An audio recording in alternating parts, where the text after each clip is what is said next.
Alexander Zinchenko bertekad bertahan dan dapatkan kontrak baru di tengah minat transfer dari Eropa.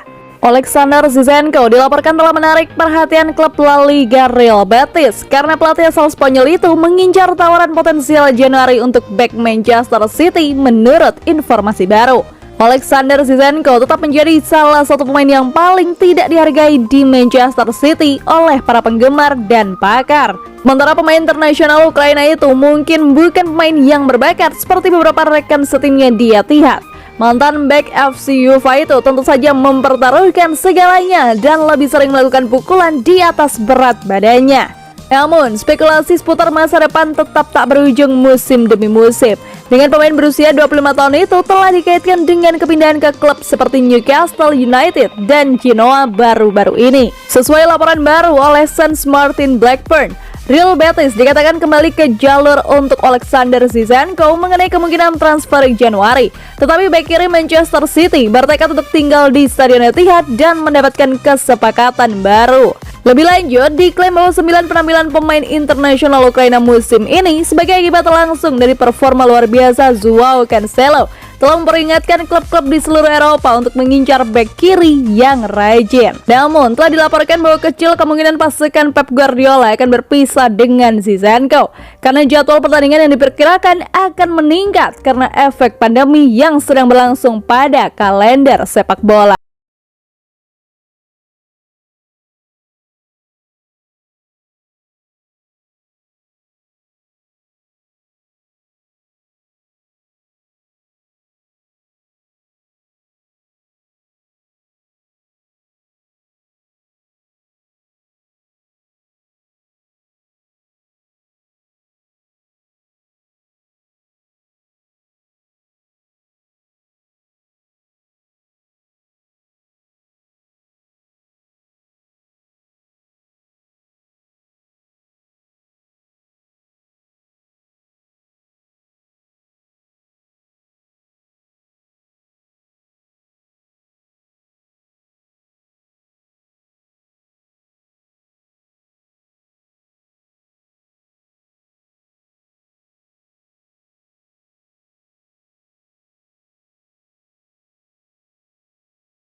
Erling Haaland dapat membantu Man City mengembangkan striker superstar mereka sendiri.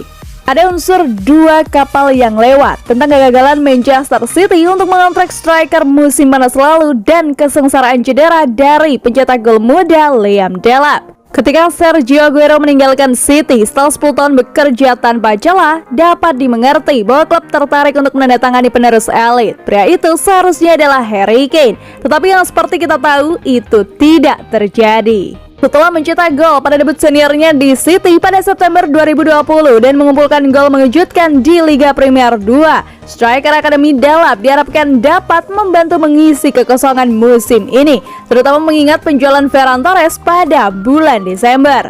Namun seperti yang sering terjadi di sepak bola, nasib tidak berpihak pada striker muda itu. Delap melewatkan seluruh pramusim dan bulan pertama kampanye baru karena cedera. Meskipun tidak akan terlalu membuatnya khawatir, dia menandatangani perpanjangan kontrak 3 tahun menjelang akhir Agustus untuk membuatnya tetap di klub hingga 2026. Tetapi begitu dia kembali, dia mengalami cedera-cedera lain, kali ini yang membuatnya absen dari latihan penuh hingga minggu ini.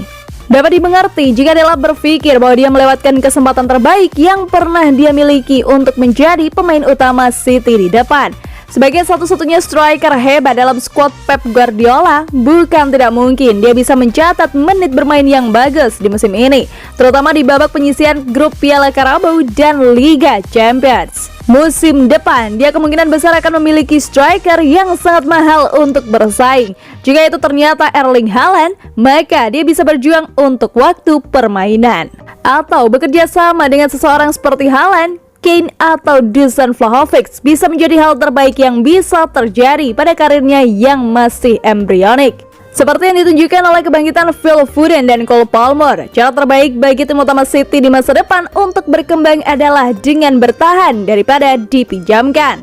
Sistem Guardiola tidak mudah untuk beradaptasi, jadi semakin banyak waktu yang dihabiskan untuk berlatih dengan tim utama di CFA, semakin baik. Seperti yang diketahui, Ferran Torres dan Rodri memiliki mentor di posisi Anda untuk mencari bimbingan juga sangat bermanfaat. Rodri bisa dibilang sekarang adalah gelandang bertahan terbaik di sepak bola Eropa, tetapi dia mungkin tidak akan sampai di sana jika bukan karena Fernandinho yang membantunya. Ferran meminta bantuan serupa dari Aguero musim lalu. Pemain Argentina itu menasihati Torres tentang gerakan yang harus dia lakukan sebagai striker di tim Guardiola. Perkembangan Ferran selama setahun terakhir meyakinkan Barcelona untuk membayar sejumlah 55 juta pounds untuk menjadikan pentolan baru mereka. Tampaknya logis bahwa Delap akan mendapatkan manfaat dari memiliki seorang mentor sendiri. Saat ini, Guardiola tidak memiliki striker ortodoks lain di skuadnya. Dan sementara potensi Delap meningkat pesat setelah dia mencetak gol pada debutnya di City. Pada usia 19 tahun, dia masih harus banyak belajar. Haaland, meski menjadi pencetak gol elit yang diinginkan Guardiola, dapat membantu membimbing Delap ke fase berikutnya dalam karirnya. Beberapa akan melihat pendatang baru sebagai pukulan bagi prospek Delap di klub, tetapi pada kenyataannya, itu bisa meningkatkan mereka.